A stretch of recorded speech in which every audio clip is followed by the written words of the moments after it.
ठीक है, मैं स्टार्ट कर रहा हूं अब। बेसिकली ये जो जजमेंट आया है वो शाहीन बाग के मैटर को लेकर के आया है।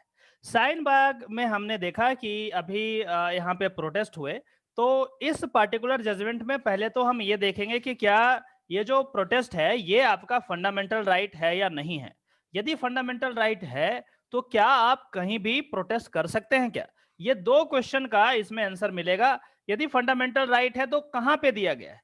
यदि हम संविधान के जो फंडामेंटल राइट वाले चैप्टर 3 में यदि आप देखेंगे पार्ट 3 ऑफ द कॉन्स्टिट्यूशन में, तो उसमें right to protest as such कहीं पे लिखा हुआ नहीं है। लेकिन फिर भी हम ये कहते हैं कि फंडामेंटल राइट है राइट टू प्रोटेस्ट, मतलब प्रोटेस्ट करना हमारा मौलिक अधिकार है, फंडामेंटल राइट है। तो आखिर ये चीज कहां से होता है, किस तरीके से होता है, इसको हम आज समझने का प्रयास करेंगे।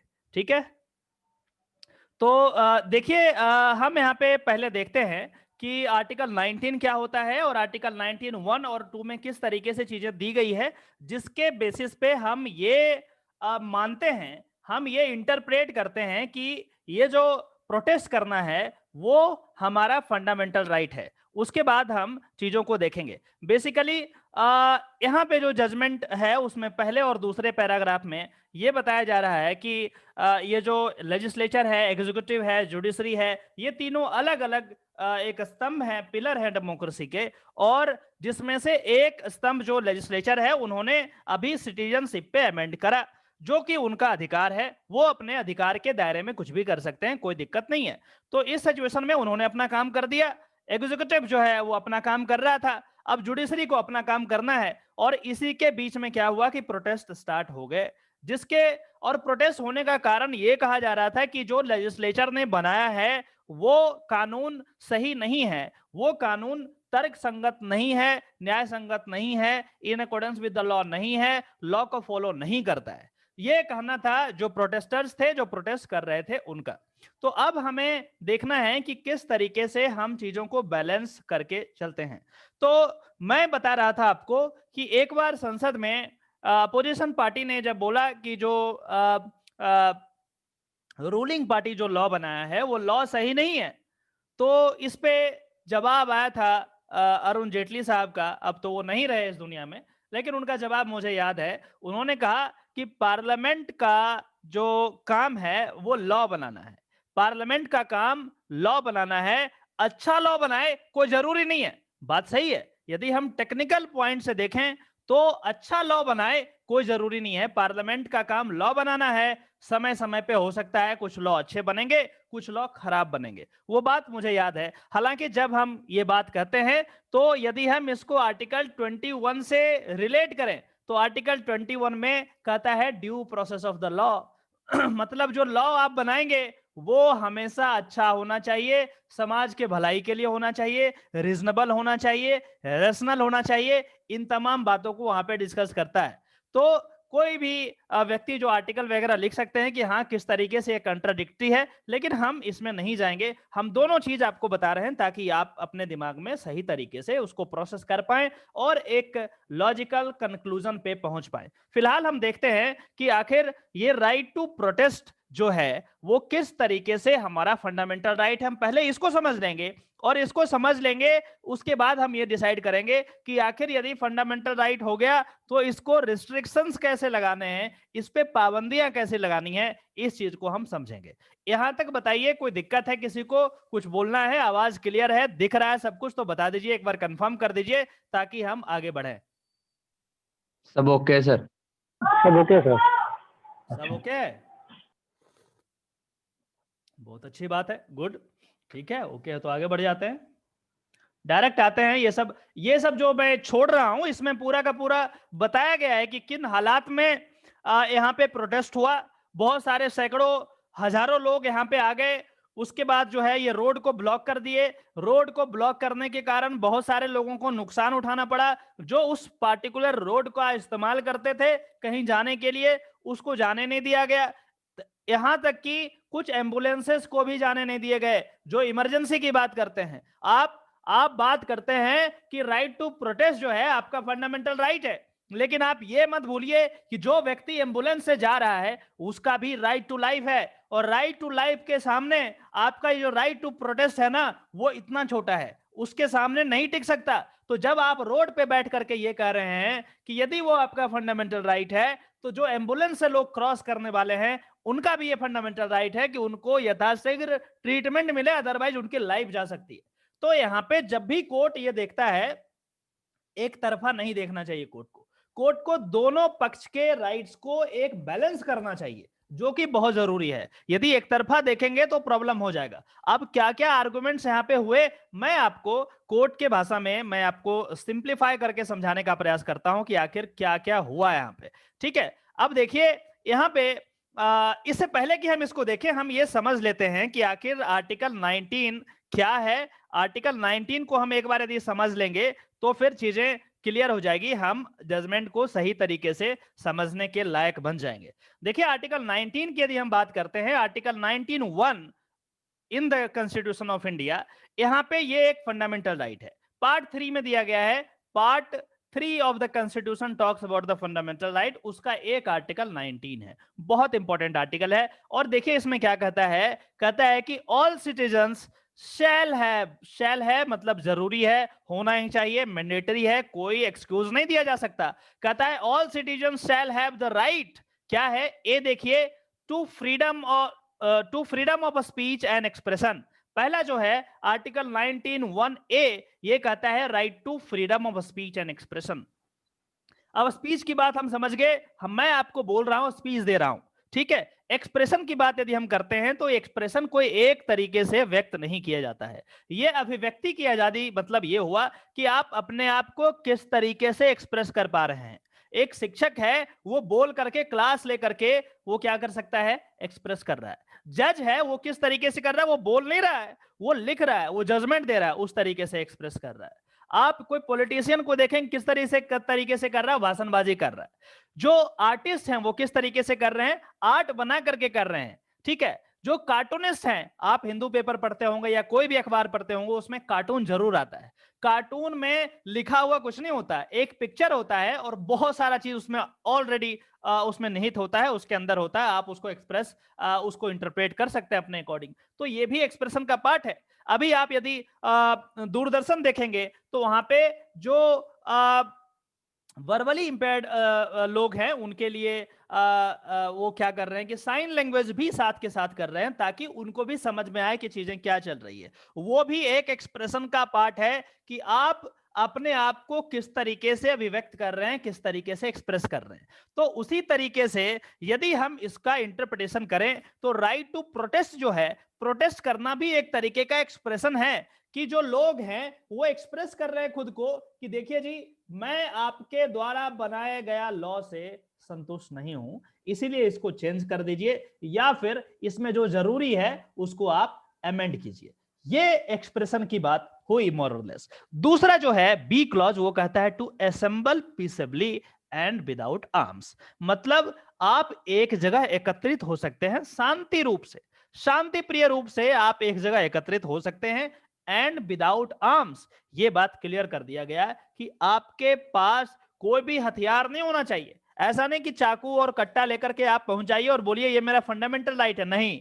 टू असेंबल पीसफुली, शांति से आप यदि कहीं पे बैठे हुए हैं, एक असेंबली बना लिए हैं, तो उस सिचुएशन में आपका ये फंडामेंटल राइट तो है, ये बात यहां पे क्लियर हो जाता है। लेकिन जैसे ही हम ये कहते हैं वैसे ही हम कुछ रिस्ट्रिक्शंस की बात करते हैं। कई दफा मैंने आपको बताया है कि fundamental right is not absolute in nature, absolute नहीं है, मतलब रिस्ट्रिक्शंस होंगे, ये कंडीशनल है, किसी न किसी कंडीशन पे बेस्ड हो सकता है। तो हम अभी पहले देखना चाहते हैं कि आखिर किस तरीके से ये जो फंडामेंटल राइट ए और बी के फॉर्म में दिया गया है उसको रेगुलेट किया जा सकता है, कौन कर सकता है, इसको समझ लेते हैं।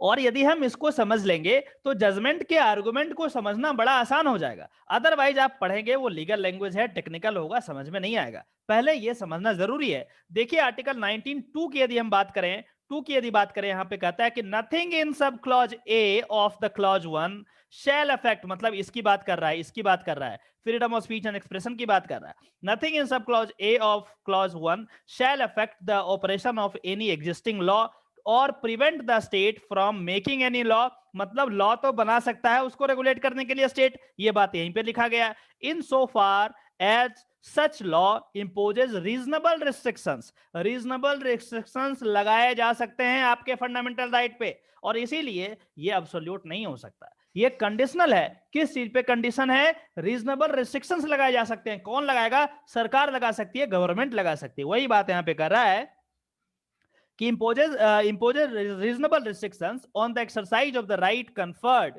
by the said sub clause in the interest of, और किन हालात में restrictions को यूज करे जा सकते हैं, वो चीज यहां पे कर रहा है कि in the interest of the sovereignty and integrity of India। जब sovereignty और integrity of India की बात आएगी तो आपके फंडामेंटल राइट जो स्पीच और एक्सप्रेशन का है उसको रोका जा सकता है। आप ये नहीं कह सकते हैं कि भारत तेरे टुकड़े होंगे और ये, क्योंकि ये सोवरन पावर जो सोवरेनिटी है उसको ये खतरा पहुंचा रहा है। ठीक है, वो हो गया integrity of India. The security of the state, आप कोई भी ऐसा बात नहीं बोलेंगे जिसमें सिक्योरिटी ऑफ द स्टेट को खतरा है।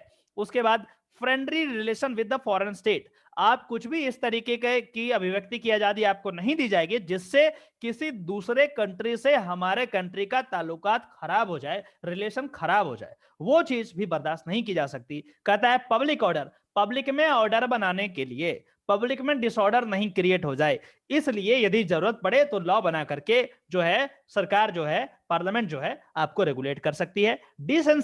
डिसेंसी इनडिसेंसी बिहेवियर यदि आप करते हैं तो उस सिचुएशन में भी यहां पे किया जा सकता है डिसेंसी। और मोरालिटी, इमोरल काम करेंगे तो भी रेगुलेट किया जाता है। और in relation to the contempt of court, यदि कोर्ट के खिलाफ आप कुछ बात कर रहे हैं, कोर्ट के अगेंस्ट कर रहे हैं, जजेस का अपमान कर रहे हैं, उस सिचुएशन में भी आपको जो है ये फ्रीडम ऑफ स्पीच और एक्सप्रेशन के बारे में उसके अंदर आप नहीं छिप सकते। ऐसा नहीं कर सकते कि जज को गया कोर्ट में और गाली दे दिया और बोले ये तो मेरा फ्रीडम ऑफ स्पीच और एक्सप्रेशन है, आपको 2 मिनट के अंदर जेल में डाल दिया जाएगा।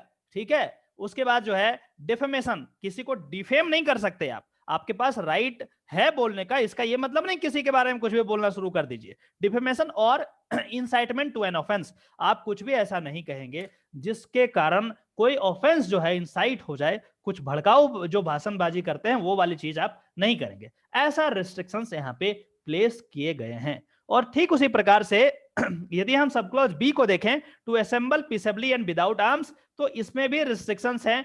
इस रिस्ट्रिक्शंस को भी हम समझने का प्रयास करते हैं। कहता है कि nothing in sub clause B of the said clause shall affect the operation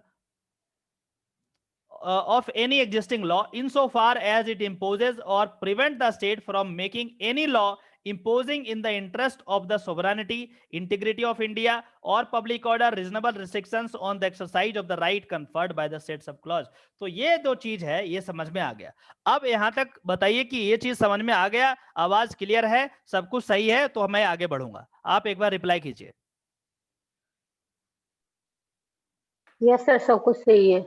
सब कुछ सही है, ठीक है। अब हम दोनों पक्ष के आर्गुमेंट को समझने का प्रयास करते हैं कि आखिर क्या हुआ। देखिए यहाँ पे फिर से जज साहब यहाँ पे लिख रहे हैं कि लर्नेड काउंसिल, देखिए मैं कई बार बोला हूं ना कि जब भी काउंसिल वकील की बात आती है लर्नेड वर्ड यूज होता है। जज खुद लिख रहे हैं, ये जज की बात है, मैं अपने से नहीं पढ़ रहा हूं। Learned council for the applicant Mr. Mahmood this has sought to canvass that there was an absolute right of peaceful protest. अब देखिए यहां पे आपको पता चल गया होगा कि इनके वकील साहब क्या कर रहे हैं।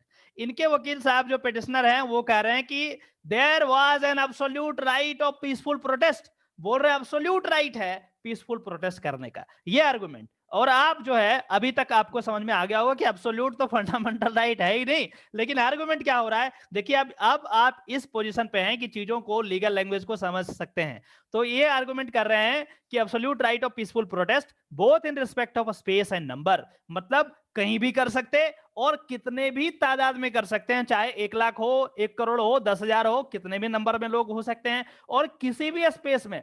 तो ये जो लर्नेड काउंसिल का जो पहला आर्गुमेंट है कि there was an absolute right of peaceful protest both in respect of space and number, he submitted that the right under article 19(1)(a), अब आप समझ में आ गया राइट आर्टिकल 19(1)(a) क्या है, इसीलिए पहले ही मैंने बता दिया था ताकि क्लियरिटी आए। 19(1)(a) and 19(1)(b of the Constitution of India are only circumscribed by the provisions of subclause 2 and 3, and the only applicable aspect would be public order, but such restrictions must be reasonable in character. On the other hand, the appellant herein sought to contend that such a situation should be avoided in the future and some norms may be laid down. तो ये जो कह रहे हैं कि देखिए ये absolute है, कहीं भी कर सकते हैं, कितने भी तादाद में कर सकते हैं, क्योंकि यहाँ पे इस तरीके की बातें लिखी ही नहीं गई है कि आप इतने ही नंबर में करेंगे या फिर यहाँ पे प्रोटेस्ट कर रहे हैं। आर्टिकल 19 तो साइलेंट है, ये तो लिखा हुआ नहीं है कि कहाँ पे प्रोटेस्ट कर सकते हैं। प्रोटेस्ट करना तो समझ में आ गया, फंडामेंटल राइट है, कहाँ पे करना ये तो लिखा हुआ नहीं है। तो मेरी मर्जी, हम कहीं भी कर लें, चूंकि ये लिखा हुआ नहीं है तो फिर मुझे करने दीजिए, प्रॉब्लम क्या है। तो इनका भी आर्गुमेंट कुछ गलत नहीं लग रहा है, बस एक वर्ड जो इन्होंने यूज कर दिया कि अब्सोल्यूट, उसमें प्रॉब्लम हो सकता है, उसमें दिक्कत आ सकती है कि फंडामेंटल राइट तो अब्सोल्यूट है नहीं। लेकिन जो दूसरी बात ये कह रहे हैं कि जब ये लिखा नहीं है आर्टिकल 19 की कहां पे करना है, कितने नंबर में करना है, तो फिर आपको क्या परेशानी है, करने दीजिए। मुझे रोड पसंद है तो रोड पे करने दीजिए, या फिर कॉन्स्टिट्यूशन को चेंज करके लिख दीजिए कि रोड में नहीं कर सकते आप। तो यहाँ पे जो चीज है, इस चीज का, एम्बिग्यूटी का, ये आप फायदा उठाना चाह रहे हैं। लेकिन जो आर्गुमेंट आपके दिमाग में भी आ सकता है कि पब्लिक ऑर्डर एक रिस्ट्रिक्शंस है। पब्लिक ऑर्डर मतलब ये हुआ कि सड़क पे यदि आप इस तरीके का प्रोटेस्ट करेंगे तो पब्लिक में डिसऑर्डर तो होना ही होना है, तो उस सिचुएशन में रेस्ट्रिक्ट करा जा सकता है। मैं आर्गुमेंट दे रहा हूं, मैं समझाने का प्रयास आपको कर रहा हूं कि ये सारे आर्गुमेंट्स भी किए जा सकते हैं। चलिए आगे देखते हैं कि क्या और किया गया है। जो इंपॉर्टेंट है मैं सिर्फ वही बताऊंगा, बाकी है तो बहुत बड़ा। अब देखिए क्या कहते हैं कि India as we know it today traces its foundation back to when the seeds of protest during our freedom struggle were sown deep. बोल रहे हैं कि इंडिया जो आज हम जान रहे हैं भारतवर्ष को, वो आज की बात नहीं है। जो हम प्रोटेस्ट की बात करते हैं, इसकी बीज जो है, इसकी सीड तब बुनी गई थी जब हमारा जो देश था फ्रीडम स्ट्रगल के लिए काम कर रहा था, हमें आजादी नहीं मिली थी और हम प्रोटेस्ट करते थे। भगत सिंह और बहुत सारे लोगों के बारे में आपने कहानियां सुनी होंगी, ठीक है। To eventually flower into the democracy, और आज जो है ये फ्लावर बन गया है। जो सीड हमने बोया था उन जमाने में जब हम आजाद नहीं थे, तो उस जमाने में भी हमने प्रोटेस्ट किया है, और आज तो ये हमारा देश आजाद हो गया है और फ्लावर बन गया है ultimately. What must be kept in mind, however, is that the erstwhile mode and the manner of dissent against colonial rule cannot be equated with the dissent in the self-ruled democracy. लेकिन जैसा आप कर रहे हैं कि ये बात तो समझ में आ गई है, मुझे समझ में आ गया कि प्रोटेस्ट जरूरी है, लेकिन ये कहते हैं कि उस जमाने में जो प्रोटेस्ट हुआ था, वो प्रोटेस्ट को आज के प्रोटेस्ट से हम तुलना नहीं कर सकते, उससे इक्वेट नहीं कर सकते, क्योंकि वो जो था जब हम आजाद नहीं थे उस समय किया गया। अब हम आजाद हैं, सेल्फ रूल्ड कंट्री हैं, और इस सिचुएशन में यदि आप ऐसा करेंगे तो बात तो वही होगी, हम कहां डेवलप हुए, अल्टीमेटली कहां इंप्रूवमेंट आया, वही बात यहां पे कर रहे हैं। आगे देखिए कहते हैं कि our constitutional scheme comes with the right to protest and express dissent but with an obligation towards certain duties. बोल रहे हैं ये बात सही है, प्रोटेस्ट करना जरूरी है, लेकिन हमारे पास ऑब्लिगेशन है सर्टेन ड्यूटीज का, उसको भी हमें करना ही पड़ेगा, ठीक है। उसके बाद देखिए इसमें फिर आर्टिकल 19 के बारे में कहते हैं कि article 19 one of the cornerstone of the constitution of India confers upon the citizen two treasured right, ठीक है, that is right to freedom of speech and expression under article 19(1)(a and right to assemble peacefully without arms under article 19(1)(b। ये दोनों चीज मैंने आपको बड़े अच्छे से बता दिया, इसके रिस्ट्रिक्शंस को बता दिए हैं। दीज राइट्स इन कोहेजन, देखिए अब क्या कर रहे हैं, यदि आपसे पूछे कि राइट टू प्रोटेस्ट कहां पे है, तो आप बताएंगे कि राइट टू प्रोटेस्ट कहीं लिखा हुआ नहीं है, लेकिन यदि आप article 19(1)(a red with article 19(1)(b यदि पढ़ेंगे तो राइट टू प्रोटेस्ट वो जरूर इंटरप्रेट कर सकते हैं। वही जज साहब देखिए अब यहां पे कह रहे हैं कि दीज राइट्स इन कोहेजन, दोनों मिलने के बाद कोहेजन कर रहे हैं, ठीक है। These rights in cohesion enables every citizen to assemble peacefully and protest against the action or inaction of the state.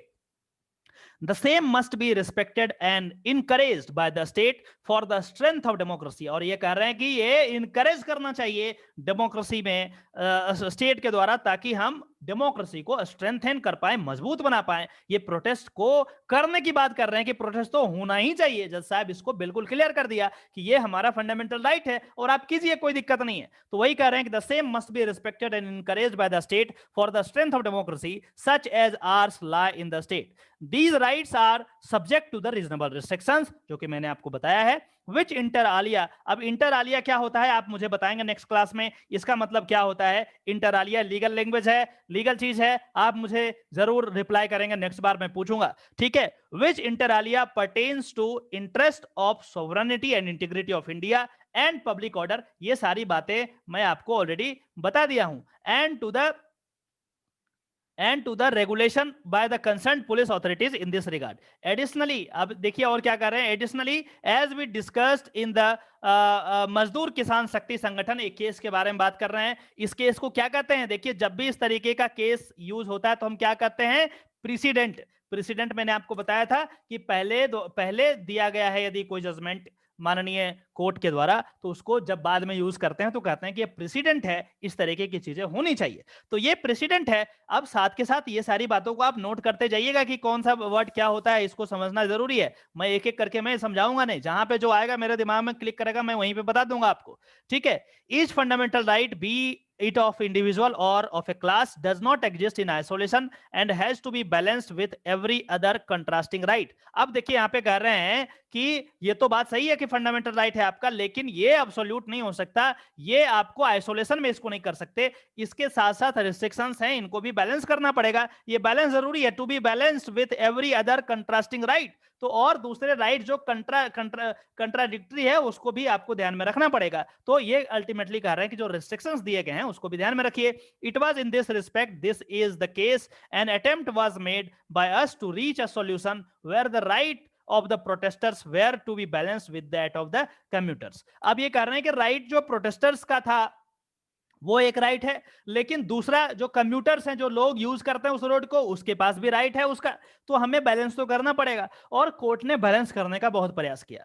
जब इस तरीके का प्रोटेस्ट हुआ तो पहले बहुत सारे लोगों को एमिकस क्यूरे वगैरह उन्होंने अपॉइंट करा, वो कमेटी बनाई, कमीशन बनाई और उनको भेजा वहां पे जाकर के पता कीजिए कि क्या उनका डिमांड है, आप मेरे पास लेकर के आइए। उनको हटाने का ऑर्डर नहीं दिया कोर्ट, ऐसा नहीं बोला कि हटा दीजिए डायरेक्ट उसको कई लेवल पे ये समझाने का प्रयास किया कि आखिर क्या डिमांड है आप बताइए, हम गवर्नमेंट से जो है आप डायरेक्ट बात कीजिए। अलग अलग कमेटियां अपॉइंट करी गई थी, कोर्ट ने इस तरीके से डील किया। कोर्ट चाहता तो एक ही झटके में बोल देता कि हटाओ, और एक बार पुलिस को ऑर्डर मिल जाता तो फिर पुलिस को तो जानते ही है क्या करना, वो तो खत्म ही कर देता फिर, लेकिन कोर्ट ने ऐसा नहीं किया, ठीक है। आगे देखिए क्या कहता है, आगे कहता है कि however while appreciating the existence of the right to peaceful protest again in legislation, keeping in the mind of the word of the Pulitzer Prize winner Walter Lippmann। अब ये देखिए जज साहब, देखिए अब ये लिटरेचर भी लगता है पढ़ना शुरू कर दिए।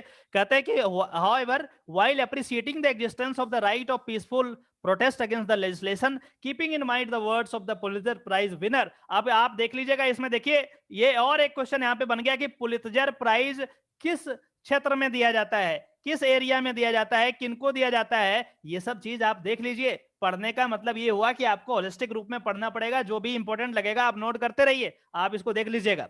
वाल्टर लिपमैन की बात करते हैं, हु सेड, क्या उन्होंने बोला, in a democracy the opposition is not only tolerated as constitutional but must be maintained because it is indispensable. तो ये इनका लिखा हुआ चीज है, इन्होंने यहाँ पे कोट कर दिया। आगे कहते हैं कि we have to make it unequivocally clear, बोल रहे हैं कि विदाउट एम्बिग्यूटी, मैं यहां पे क्लियर कर दे रहा हूं सबको। क्या क्लियर कर रहे हैं वो चीज आप समझिएगा। We have to make it unequivocally clear that the public ways and public space can not be occupied in such a manner and that too indefinitely.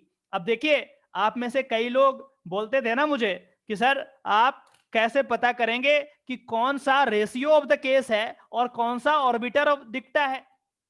तो इससे पहले वाला जो कहानी मैं कर रहा था, ये ऑर्बिटर डिक्टा था, बहुत सारे पेज थे, इसमें ये हुआ, उसमें वो हुआ, मैंने इसको भेजा, उसको भेजा, यहाँ इतना प्रोटेस्ट थे, इतने लोग थे, इन तमाम चीज का कोई ज्यादा रेलेवेंस नहीं है। लेकिन रेशियो ऑफ द केस क्या है, देखिए ये 3-4 लाइन जो मैं अभी बताया था आपको, ये रेशियो है। मतलब किसी भी अधिकारी के पास जाएंगे तो बस यही 4 लाइन दिखाना उनको, बाकी कहानी वो नहीं पढ़े कोई फर्क नहीं पड़ता, उसका बाइंडिंग इफेक्ट नहीं है। लेकिन जो यहाँ पे रेशियो ऑफ द केस है वो बाइंडिंग इन नेचर होता है। तो वही चीज यहाँ पे ये लॉ बन गया। फिर से क्या कर रहे हैं, देखिए क्या, we have to make it unequivocally, बोल रहे हैं कि इसमें कोई एम्बिग्युइटी नहीं होनी चाहिए, कोई इफ बट वाली सिचुएशन नहीं होनी चाहिए। Clear that the public ways and public space cannot be occupied in such a manner that and that too indefinitely। मतलब आप ऑक्युपाई कर रहे हैं पब्लिक स्पेस और पब्लिक वेज को, और कर रहे हैं कि हम राइट टू प्रोटेस्ट कर रहे हैं, तो मैं आपको क्लियरली बता दे रहा हूं ये आप नहीं कर सकते। ये चीज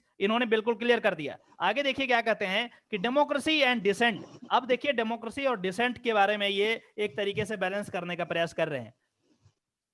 democracy and dissent go hand in hand, वो साथ साथ चलता है। जब डेमोक्रेसी है तो डिसेंट का होना भी जरूरी है। यदि डिसेंट खत्म हो जाए तो डेमोक्रेसी नहीं सरवाइव कर पाएगी। कोई ना कोई तो जरूर होना चाहिए जो आपके विरुद्ध काम करे, आपके विरुद्ध बोले, ताकि डेमोक्रेसी फ्लरिश हो। Democracy and dissent go hand in hand, but then the demonstration expressing dissent have to be in designated place. बोल रहे हैं कि ये डिजिग्नेटेड प्लेस में होना चाहिए, ऐसा नहीं कि कहीं भी कर दीजिए, आप एयरपोर्ट को बंद कर दीजिए, रोड को बंद कर दीजिए, हाईवे को बंद कर दीजिए, सुप्रीम कोर्ट के अंदर आकर के, कोर्ट रूम में आप आकर के प्रदर्शन करना शुरू कर दीजिए और बोलिए तो फंडामेंटल राइट ऑफ प्रोटेस्ट है जी। तो ऐसे नहीं चलेगा, ऐसे तो नहीं चलेगा। तो वही कर रहे हैं कि एक डिजिग्नेटेड प्लेस है, वहां पे जाकर के आप कीजिए, जंतर मंतर इधर उधर बहुत सारी चीजें हैं, वहां जाके कीजिए, कोई मना तो नहीं किया आपको, आप वहां कर लीजिए, लेकिन रोड पे इस तरीके से आप नहीं बैठ सकते। ठीक है, प्लेसेस एलोन। तो यहां पे कह रहे हैं democracy and dissent go hand in hand, but then the demonstration expressing dissent have to be in designated place alone. सिर्फ डिजिग्नेटेड प्लेस जो है वहीं पे होना चाहिए। The present case was not even one of the protests taking place in an undesignated area, but was a blockage on a public way which caused grave inconvenience to the commuters। तो ये बोल रहे हैं कि देखिए ये जो present case की बात हम कर रहे हैं, ऐसा भी नहीं था कि एक पार्टिकुलर जगह पे किया गया, ये तो बेसिकली एक कोना में, एक कॉर्नर में कहीं कर लेते तो समझ में आता, आपने तो पूरा रोड ही ब्लॉक कर दिया, तो ऐसे कैसे काम चलेगा। द प्रेजेंट केस वही चीज यहां पे बता रहे हैं। वी कैन नॉट, अब ये जज साहब कर रहे हैं, we can not accept the plea of the applicants that an indeterminable number of people can assemble whenever they choose to protest। तो ऐसा नहीं होगा। ये जो पहला आर्गुमेंट मैंने बोला था ना, जिसमें बोल रहे थे कि ये कहीं भी कर सकते हैं, कितने नंबर में कर सकते हैं, तो बोल रहे हैं कि now I am not accepting this point, हम इसको रिजेक्ट कर रहे हैं। जस्टिस के मैथ्यूज इन द ये केस का नाम दे रहे हैं, has eloquently observed that the street and public park exists primarily for the purposes and the social interest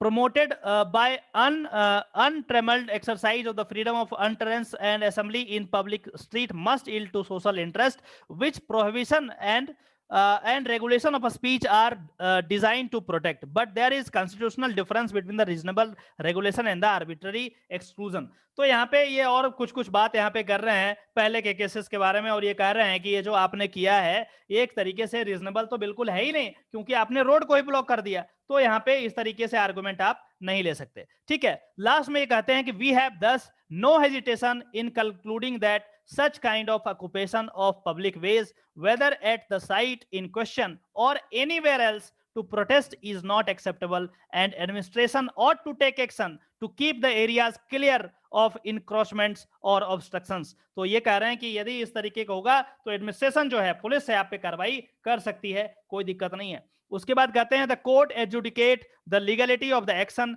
and are not meant to give shoulder to the administration to fire their gun from। Unfortunately, despite a lapse of considerable period of time, there was neither any negotiation nor any action by the administration, thus warranting our intervention।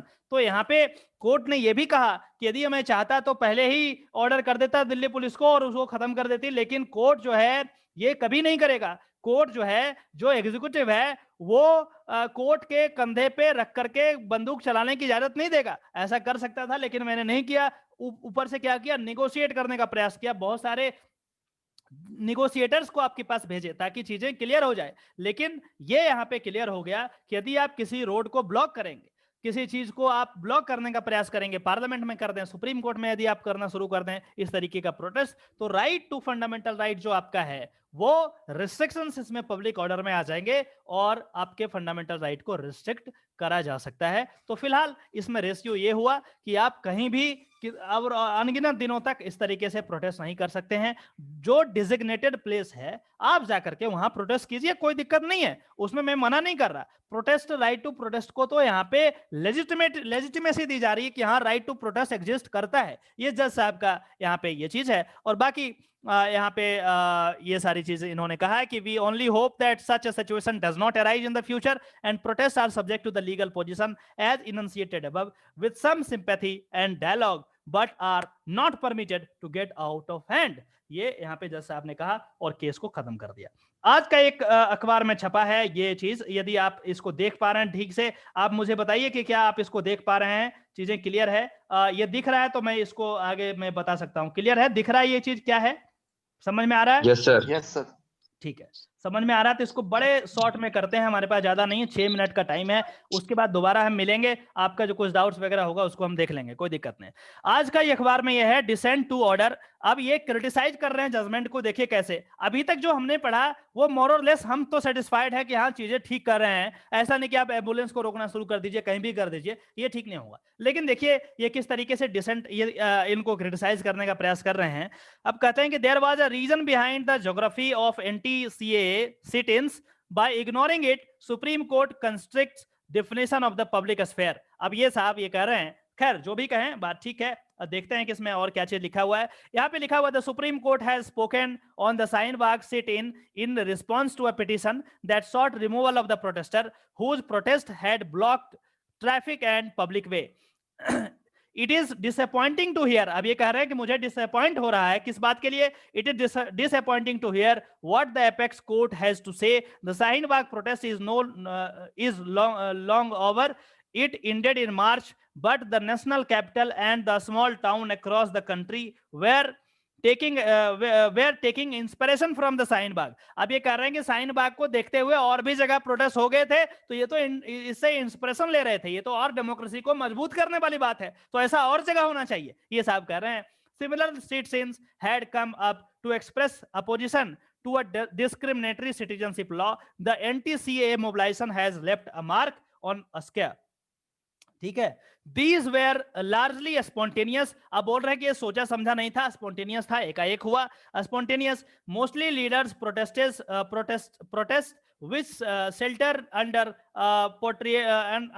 portraits and banner of the founding father and held up the tricolor and the constitution as they addressed the government and the demanded the rollback of the law that specifically exclude the Muslim from the promises of fast track citizenship or religious minorities। तो ये basically थोड़ा moral बात कर रहे हैं, क्योंकि legal argument इसमें कुछ ऐसा बन नहीं रहा है इनका, बट चलिए ठीक है, न्यूज़पेपर में और क्या ही एक्सपेक्ट कर सकते हैं।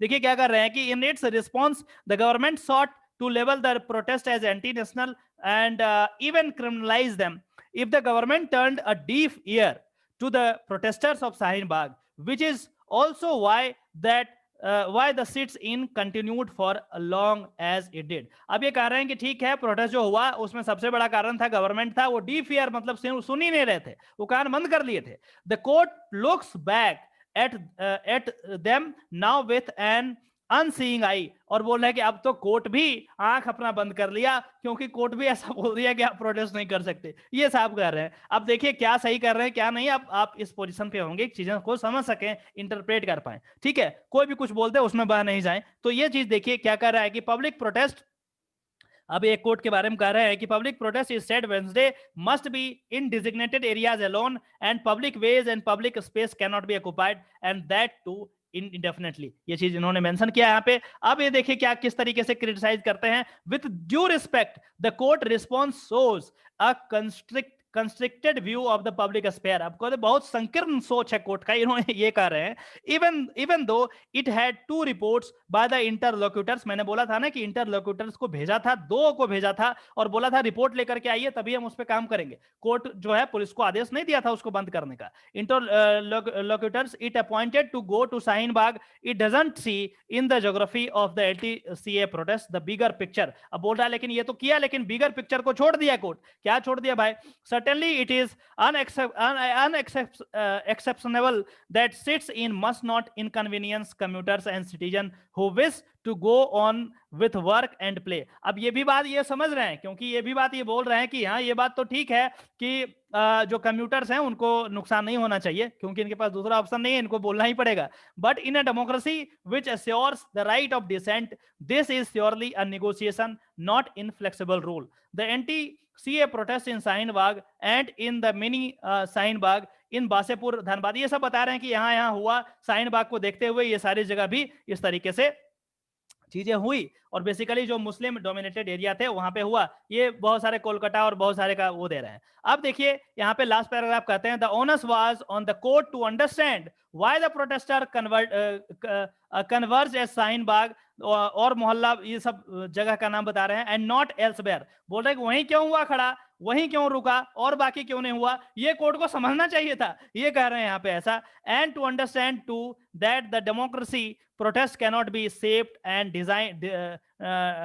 designed to fit its or the government's convenience or taste. A public space must host not just consensus. It must not just on common grounds. It must also give expression to new needs and demands, to break old inequalities and discrimination. It must be where criticism can be heard of the power and the powerful institution. The public space must be where the public can stand up safely and peacefully and point out that they are being ignored or minimise. Actually एक तरीके से एक moral ground पे ये बात कर रहे हैं। एक चीज इसमें यहाँ पे मुझे सही लगा कि यहाँ पे कह रहे हैं कि आप जब कोई पार्टिकुलर जगह को डिजिग्नेट कर देंगे कि यहाँ पे प्रोटेस्ट होगा, तो एक्चुअली गवर्नमेंट को फेवर कर रहे हैं आप। गवर्नमेंट पहले से ही वहां पे पुलिस लगा देगी, पहले से चीजें कर देगी ताकि वहां पे लोग जमा नहीं हो पाए। ये चीज थोड़ा सा लॉजिकल लगा। बाकी सब इमोशंस का खेला है, ये इमोशंस पे बह गए। लेकिन यदि लॉ की बात करें तो कोर्ट का जो जजमेंट है मुझे लगता है कि वो सेटिस्फैक्टरी